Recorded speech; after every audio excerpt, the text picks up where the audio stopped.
Hoje como mencionei no início, eu farei uma reflexão, uma devocional, que não será uma reflexão simples para nós dois.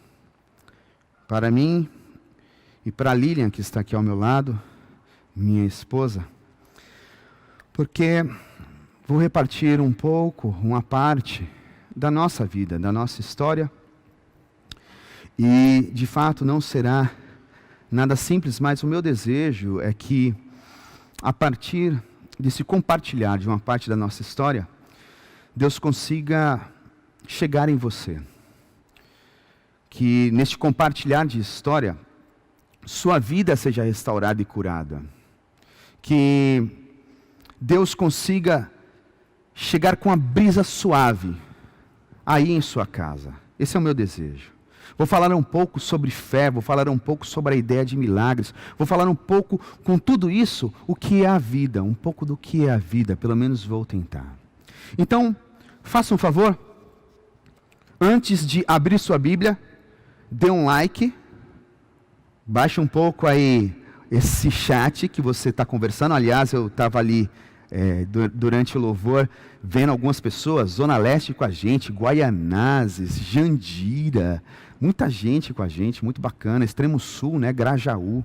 Então assim, Deus abençoe sua vida, mas faça o seguinte agora, baixe um pouco aí o chat, quando você baixar você vai ver um joinha, clica, dá um like, porque isso dá relevância a este vídeo. E dessa maneira você está sendo um agente missionário, porque pode chegar esse vídeo a pessoas que necessitam simplesmente por causa do seu like, por causa do seu clique. Então faça isso, não é difícil. Mais do que isso, copia o link e compartilha com o maior número de pessoas que você puder.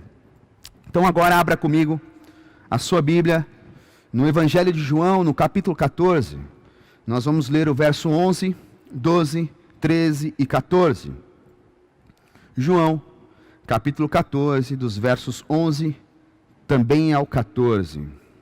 Diz assim, ó: Creiam em mim, estou no Pai e o Pai está em mim. Se não conseguem crer nisso, creem no que vem, minhas obras. Quem confia em mim fará não apenas as coisas que faço, mas poderá até mesmo fazer coisas maiores, porque eu, em meu caminho para o Pai, dou a vocês o privilégio de fazer a mesma obra que tenho realizado. Podem contar com isso. De agora em diante, tudo que pedirem em conformidade com o que eu sou e faço, vou conceder a vocês. É deste modo que o Pai será visto pelo que Ele é no Filho. É isso que quero dizer. Seja o que for que pedirem, se for deste modo, vou fazer por vocês. Amém. Até aí. Nós estamos vivendo um momento muito duro. Estamos vivendo um momento sombrio e difícil. Um momento que nos deixa desorientados, às vezes até um pouco assustados. Nós temos que lidar diariamente com notícias e mais notícias. Nós estamos experimentando um momento da história e na vida de muita angústia, de muita dor. E o meu desejo é que o Espírito Santo de Deus, diante de tudo que nós estamos vivendo, te traga um pouco de alívio e um pouco de consciência. Te gere uma transformação. Faça em você uma metanoia, mudança de consciência, uma percepção da vida de uma outra forma. Eu venho acompanhando as notícias, como todos nós, e me parece que o sinal das notícias não é que as coisas estão melhorando. Me parece que o sinal que as notícias trazem é uma piora. Nós estamos vendo casos e mais casos, inclusive, hoje, nesse último dia, nós tivemos em São Paulo, em 24 horas, mais de 200 mortes. Nós ultrapassamos o número de 200 mortes. Nós tivemos 2.000 pessoas internadas em São Paulo. Nós estamos vivendo um momento onde nos Estados Unidos se contabiliza mais de 25 mil pessoas mortas. Sem falar da Itália, sem falar da Espanha, sem mencionar a Inglaterra, que tem os seus asilos devastados, sem contar em diversos outros lugares onde a pandemia chegou. Eu venho observando os movimentos que, diante das notícias, são apresentados por igrejas, por pessoas que se dizem irmãos e irmãs nossos. Propostas como jejum e oração para que a cura aconteça. Nós estamos vendo isso, nós estamos presenciando isso, pessoas na rua ajoelhadas, orando, pedindo para que Deus, de alguma maneira, acabe com essa pandemia. E me parece que o céu está fechado para todos nós, para a humanidade. Me parece que não há uma escuta de Deus diante disso. Ou talvez a fé dos nossos irmãos e irmãs seja pequena demais. Me parece algo semelhante a isso. Me parece que, inclusive, diante da não resposta, pessoas vão atribuindo a Deus essa catástrofe que vivemos, esse caos que vivemos. O mesmo Deus que se mostra como a encarnação do amor. Isso para mim é algo muito difícil de compreender, muito estranho de entender que um Deus gera sofrimento, dor, caos, morte, sendo Ele plenamente amor. Diante de tanta coisa, tamanha confusão, eu senti em meu coração, motivado pelo Espírito Santo de Deus, de refletir sobre fé, milagres e a vida. Então deixa eu lhe fazer uma pergunta aí, e eu quero que você reflita de verdade. O que é a fé? O que significa ter essa virtude? Seria a fé uma poção mágica? Seria a fé algo que resolve todas as coisas da nossa existência? Seria isso a fé? Penso que não. Fé para mim não é uma força que induz Deus a agir. Fé não é uma força que direciona os planos do eterno. Não se trata de um estímulo que faz com que Deus se movimente, altere as coisas da vida, mude os planos. Fé para mim não é uma senha que é escancarada para que o download dos milagres celestiais aconteçam. Não é. Fé, como bem observou o grande poeta, teólogo, e na minha opinião, um grande mentor, pelo menos o meu mentor, Rubem Alves. Fé é a experiência de um salto de asa delta. É o saltador na beira do precipício, olhando para a paisagem, percebendo o vento e a brisa que sopra da onde quer, que vem de lugares inimagináveis. É o saltador diante disso se lançar, se jogar no abismo, com a esperança, com a convicção que aquele pedaço de lona, aquele recorte de lona, junto com o vento, o sustentará, planando, o sustentará nessa experiência, o sustentará de alguma forma, uma outra maneira de dizer isso, numa vida em plenitude. Afinal, essa sensação de estar livre, leve, sentindo o sopro, a brisa no seu rosto. Para mim, fé tem muito mais conexão, tem muito mais proximidade com essa intuição que Rubem Alves traz. Fé é a crença de que aquilo que construímos em favor do bem é suficiente para sustentar e colocar a vida de pé novamente. Fé. Afinal, o amor de Deus está a nosso favor. O amor de Deus é esse sopro, é essa brisa que nos alcança. Como bem diz Santa Teresa d'Ávila, uma frase que eu quero compartilhar com vocês, ela diz assim: a prova de que Deus esteja conosco não é o fato de que não venhamos a cair. E eu acrescento, que Deus está conosco, caminha ao nosso lado, nos quer bem. É este sopro que nos estimula, nos impulsiona, nos motiva a se levantar e nos lançarmos novamente nessa aventura da vida, nesse abismo existencial, sustentados pelo sopro, sustentados por essa brisa.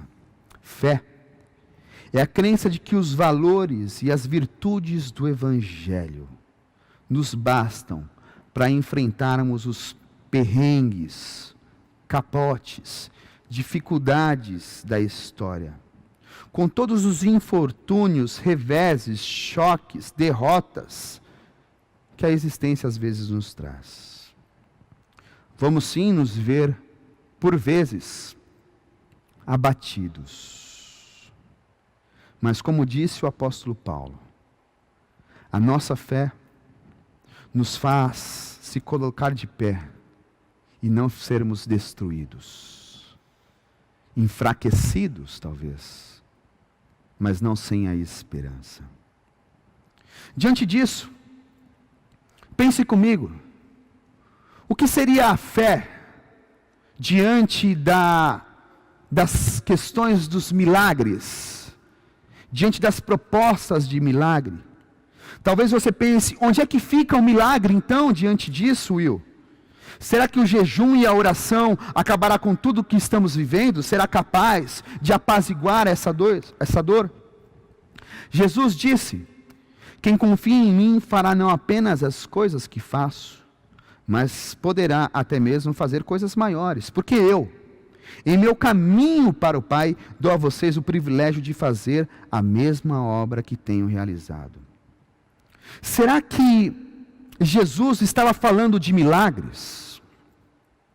Será que diante dessas frases e palavras de Jesus, é isso que ele está propondo? Se for isso, então, me responda.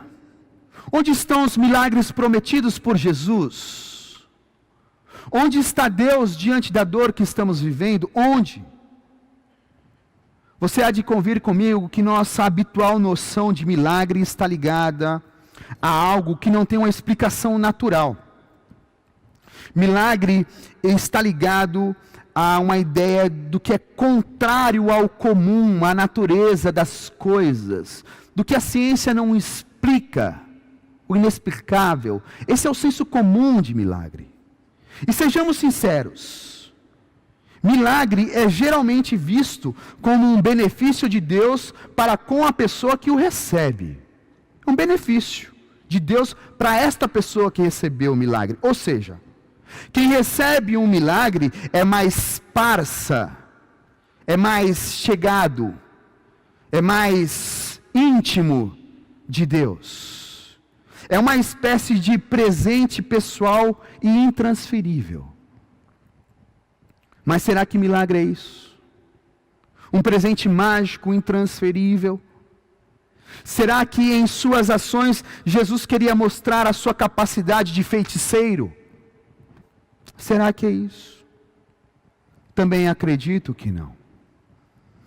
Deixa eu repartir um outro trecho das palavras de Jesus, que inclusive faz muito sentido para os dias que passamos agora, para o final de semana que passamos, que está escrito no livro de Mateus, no capítulo 27, versos 45 e 46. Então, do meio-dia às 3 da tarde, toda a terra ficou na escuridão. cerca de 3 horas da tarde, Jesus gritou bem alto: Eli, Eli, lama sabachthani, que quer dizer: meu Deus, por que me abandonastes? Então me diga, por que será que ele, Jesus, não fez uma magia ali naquele momento? Se a ideia dos milagres era transformá-lo num feiticeiro, por que ele não tomou uma ação miraculosa, que a ciência não explica? Acho que milagre pode ser outra coisa. Milagre vem da palavra miraculum, do latim, que significa algo admirável. É aquele acontecimento ou realidade admirável que nos faz perceber a presença de Deus. Algo admirável. A Bíblia usa por diversas vezes as palavras sinal, força, coisa admirável para designar o que nós chamamos de milagre. Milagre é o sinal da presença de Deus atuante na existência, não de um indivíduo, mas da humanidade.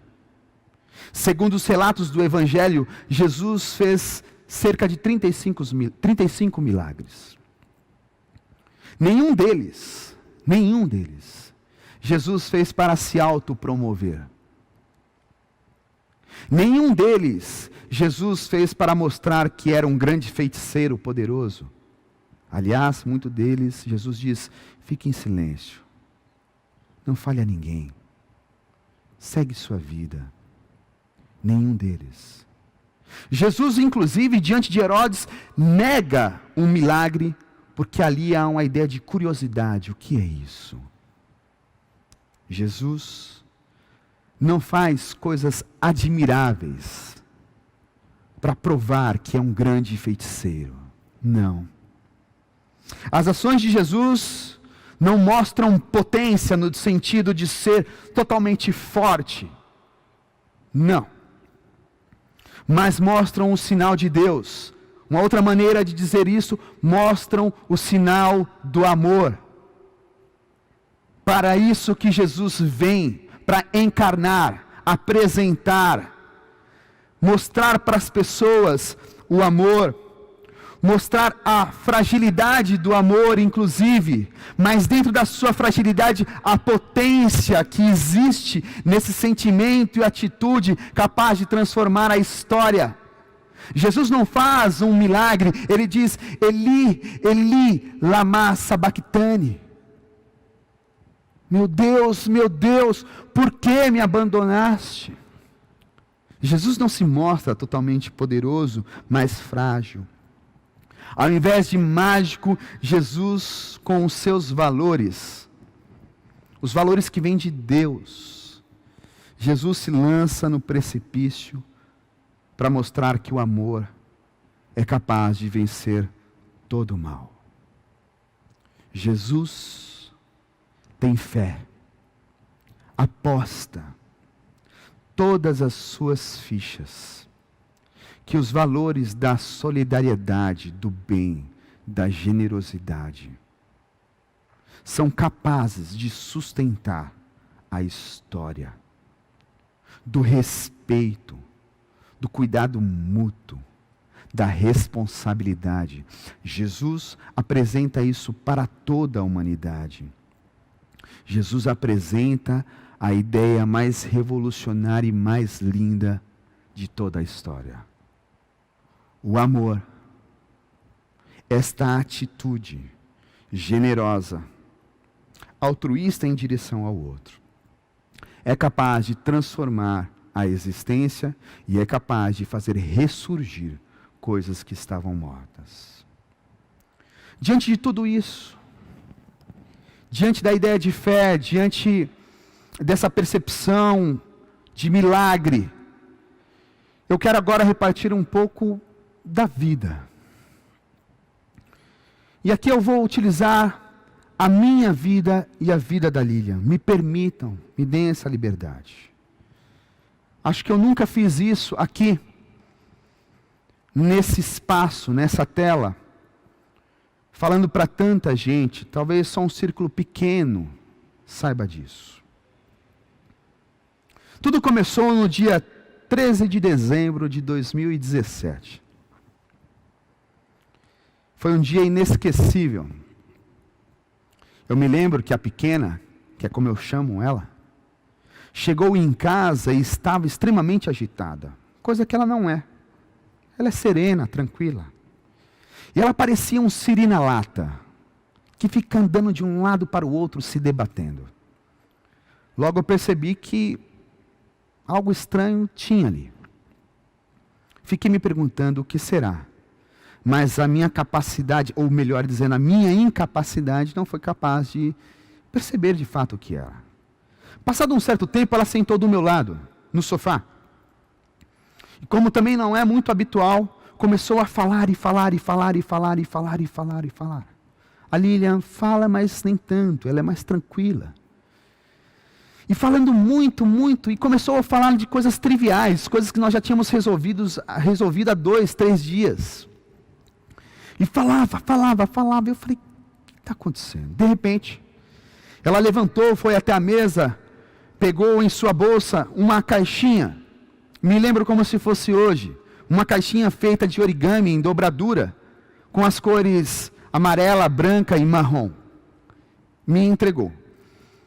Eu peguei a caixinha e abri. Dentro da caixinha havia um sapatinho branco, também feito em origami. Logo, me percebi que estávamos grávidos.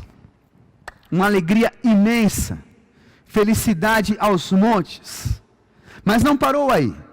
No dia 8 de janeiro de 2018, eu recebi uma outra notícia, fomos fazer o ultrassom, e no ultrassom nós descobrimos que seríamos pai e mãe de gêmeas.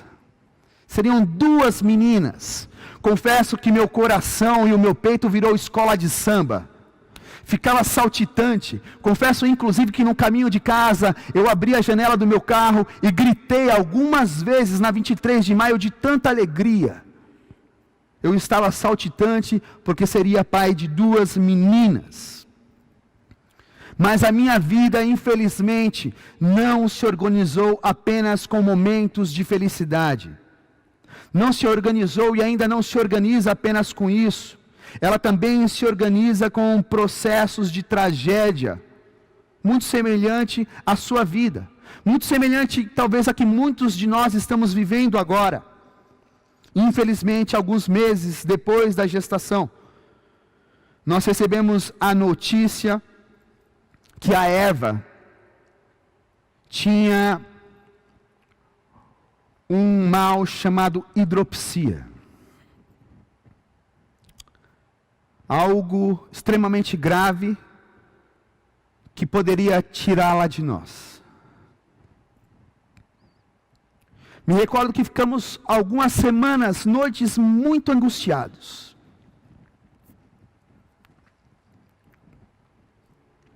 Me recordo que todas as vezes que íamos a um ultrassom, o nosso coração se apertava. Em um desses ultrassons, eu e a Lilian tivemos que nos deparar com uma notícia extremamente dura, que até hoje nos faz chorar, que nos esmaga. A Eva havia morrido. Nós perdemos a Eva. Eu não fui atendido por Deus, como muitos não foram e também não serão atendidos nesse momento de pandemia. Eu me vi como Jesus dizendo: Eli, Eli, lama sabachthani. Por que me abandonou? Por que me deixou? Por que nos deixou? Contudo, talvez diferente do que você imagine, paradoxalmente ao que você imagine, eu acredito em milagre. realmente acredito em milagre. Eu estou compartilhando parte da minha vida, da nossa história, porque muitos de nós, diante dessa pandemia, infelizmente, terá que lidar com as perdas, terá que enterrar sonhos, terá a sensação de solidão e abandono, ela virá. E é provável que assim como eu fiz, e assim como Jesus fez, você grite: meu Deus, por que você me abandonou? Por que me deixou? Mas voltando à minha experiência, através dessa perda, dessa dor, eu percebi os sinais de Deus de forma sobrenatural.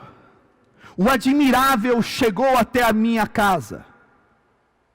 O admirável chegou até o meu lar, bateu à minha porta, onde jovens aqui da igreja Bethesda me acolheram a Lilian, foram um colo de Deus, onde adolescentes, garotos e garotas, sem muita maturidade aparente, conseguiram consolar os nossos corações, algo admirável. Onde surdos, pessoas que não têm a oralidade, mas falam por sinais, nos acolheram com expressões magníficas. Onde pessoas que eu nem saberia que viria dali o cuidado, foram o sopro de Deus, a brisa, para que nós nos lançássemos de novo nessa aventura da vida. Algo admirável. Para finalizar, eu digo: respeito, e não duvido nenhuma experiência fantástica, de provisão sobrenatural, eu respeito. Mas a partir da minha história, da nossa história, eu quero poder dar esperança aos que, como eu, amargaram no passado e irão amargar no futuro o silêncio. A ausência do que a ciência não explica, mas mesmo assim, terão algo admirável, terão um milagre encarnado no rosto de pessoas que mostram o rosto de Deus, o rosto do amor, o rosto do cuidado, o rosto da responsabilidade em suas vidas, o colo de Deus. Como disse, paradoxalmente, eu acredito em milagres, não como uma magia de feiticeiros, não, mas sim como sinais de Deus agindo através do amor, dessa atitude transformadora. Sinais que se apresentam hoje, no nosso dia a dia, diante da história que vivemos, de forma inusitada e singela ao mesmo passo. Através de gestos de médicos e médicas que lutam contra o caos, contra o espírito do mal, que quer colocar mamon à frente da humanidade, que quer colocar a economia à frente de pessoas. Médicos e médicas que continuam lutando, insistindo que a vida está em primeiro lugar. Não sei para você, mas isso me parece a encarnação de Jesus. Enfermeiros e enfermeiras que trabalham incansavelmente, expostos para salvar a vida, lidando inclusive com um sistema de saúde escasso, sem máscara, sem proteção suficiente, sem teste suficiente, mas insistindo em algo admirável, insistindo para que a vida se perpetue. Como disse há alguns dias, ele se apresenta, esse milagre, esse admirável, esse transcendental, esse extraordinário, na face de pais e de mães que abraçam as filhas e os filhos, e que se tornam pedagogos de última hora, para que o sorriso se perpetue, para que a história dos filhos e filhas se perpetuem, para que as palavras de ressurreição sejam colocadas no coração desses meninos e meninas, e a partir do sorriso deles, da vida deles, da brincadeira deles, Deus se mostrar presente em nosso meio. Assim como Jesus, apesar do aparente abandono, hoje eu consigo ver sinais de Deus na minha vida, e isso trazer significado para os meus dias. Eu guardo, e guardarei a Eva em meu coração, e sei que ela está com Deus, mas eu também juntei. E eu sugiro que você também junte os cacos diante das dificuldades e perdas que talvez teremos que lidar. Junte os cacos, porque eu juntei os cacos para fazer uma história com a Liz, a filha que ficou. Jus ao significado do seu nome, Deus em abundância, amor em abundância. Junte os cacos. Diante de tudo que estamos vivendo, diante de tanta perda, diante de tanta angústia, faça o seguinte: junte os cacos para construir algo admirável. Junte os cacos para dar à vida o significado do admirável, do milagre, que a existência seja um milagre. Meu desejo é que diante de tudo que nós estamos vivendo, seja com algum livramento que você tenha, ou seja através do caos que talvez vai se instaurar em sua vida, que você consiga fazer algo admirável. Juntar os cacos, abraçado por Deus. Afinal, como diz e bem disse Santa Teresa d'Ávila, a prova de que Ele está conosco é essa força, esse estímulo, esse sopro, esse impulsionamento que Deus coloca em nosso coração para nos colocarmos de pé depois de uma queda. Algo admirável. Que a nossa fé seja nessa direção.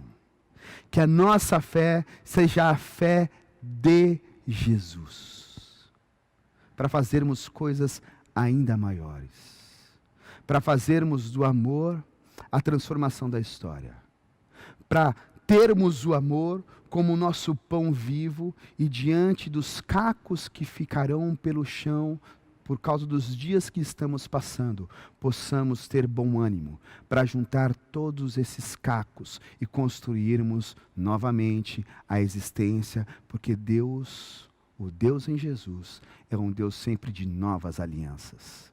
É o Deus da ressurreição. Ele não é o Deus da morte.